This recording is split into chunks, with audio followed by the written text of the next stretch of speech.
About 3 months ago, the Social Security Administration launched massive changes to the way that they do business, affecting retirees, disabled individuals, and families and survivors. In just 100 days, the SSA has completely revamped how the administration does business. The most controversial of these changes is how they recover overpayment from the recipients who they've overpaid, sometimes for years. These are people that rely on Social Security for their very survival, and any change to an already small amount has a huge impact on the way that they live. In this video, I'll break down what's happening, what it means for you, and most importantly, how to protect yourself from these aggressive new policies. Before we begin, I want to share with you a story that came through an email that I received for a live stream that I recently hosted.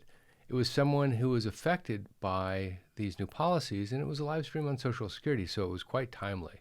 What was really striking about that email wasn't that they had to pay back funds to the Social Security Administration. That's just, unfortunately, that's just the name of an overpayment.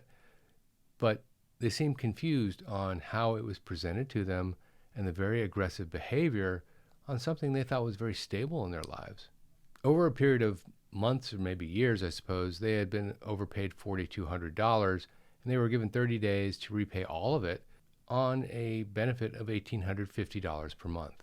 She went on to say that she spent hours on the phone with the SSA trying to figure out what happened, and eventually, after understanding what happened, how to come up with the money, because she just didn't have it. But what was happening wasn't just affecting her. This is happening to hundreds of thousands, if not millions of people. And people are confused. They're scared because they don't know how to pay the money back. They didn't even know that they were being overpaid. And now they're faced with a demand for a repayment of a very large amount of money in a very short period of time. Now, if you look at what's happening at the SSA overall, since January, the SSA has cut 14% of its workforce, with a goal of cutting $1 billion out of effectively the payroll and other administrative areas in the SSA. $1 billion. They've already reduced the workforce from 57,000 people down to 50,000. 350 people have taken a deferred resignation, which means that they're going to continue to work until they're not needed anymore. 3,000 have taken voluntary separations. And the balance, well, that's really not in the data, but it's a pretty big number. They've also introduced phone-based fraud prevention technology, and as I mentioned earlier, they've now put in place a reclaiming policy for overpayments, an aggressive one. And just for context here, under the previous administration, the recovery percentage was 10%, so the recipient still got 90% of their Social Security payment. It went up to 100% in March, and I think wiser heads prevailed, and it moved down to 50% after that. The agency has said that this aggressive policy will save them $700 million annually, but critics say, at what cost is it going to save $700 million annually? Because this will put people through a lot of hardship. Now, Social Security overpayments happen more than you would think. You would think it's just a very simple formula, money in, money out, but it happens quite regularly, and it's often based on income information that isn't correct, a keying error by the SSA staff, or some other event that causes the overpayment to happen. And sometimes it takes years, maybe even decades, for them to actually figure it out. I will say, if it takes decades and there's a 100% recovery rate or even a 50% recovery rate, someone is going to be in dire straits when they get that letter. And we're not talking about hundreds of dollars or even a few $1,000s. Sometimes it's tens of thousands of dollars. Now, if the SSA is going to take half of everything that they give you until that money is paid back, that's going to be devastating for most people, frankly. On this channel, we limited our partners to 2 or 3 high-quality, well-researched firms. One of those is Chapter. Chapter is a Medicare advisor that has access to 24,000 plans, and they are totally free to you. So if you have questions about Medicare or just need a second opinion, give them a call at 440-703-1224 to see if they can help you. I'll put a link in the description below and also remind you at the end. Now back to the video. Imagine getting an unexpected bill in the mail for something you didn't know was occurring, and with that bill was a statement that they were going to garnish your wages at 50%. We're going to take half of everything that you receive until this $20,000 is paid off. Well, that's basically what's happening to a lot of people who are receiving Social Security. Now you're saying, Jeff, you keep talking about 100% or 50%. Which is it? Well, after widespread criticism and Social Security advocacy groups jumping into the mix, it moved from 100% down to 50%. So that's where it sits right now, 50%. You have to take 50%, or they will take 50% of your Social Security payment to pay back the overpayment, half. And because of this, many retirees are going to be making decisions about things like medication, food, housing. How are they going to pay all of this and pay back the SSA? You get the point. As one advocate pointed out, it went from 10% to 100% to 50% in just 100 days, which means that someone who's living on $1,800 a month now has to figure out how to live on $900 a month until that is paid back. And here's the worst part. The combination of drastic staff reductions and the new overpayment policy has created a perfect storm for frustration and dire situations for some people, because people just can't get a hold of someone at the SSA to talk about what it is they need to do. The situation becomes even more unbearable when the recipient's overpayments due to a government error rather than something that the recipient did. A lot of times people just look at the check and say, seems about right to me, and deposit it in their account, or it gets directly deposited in their account, and don't give it another thought.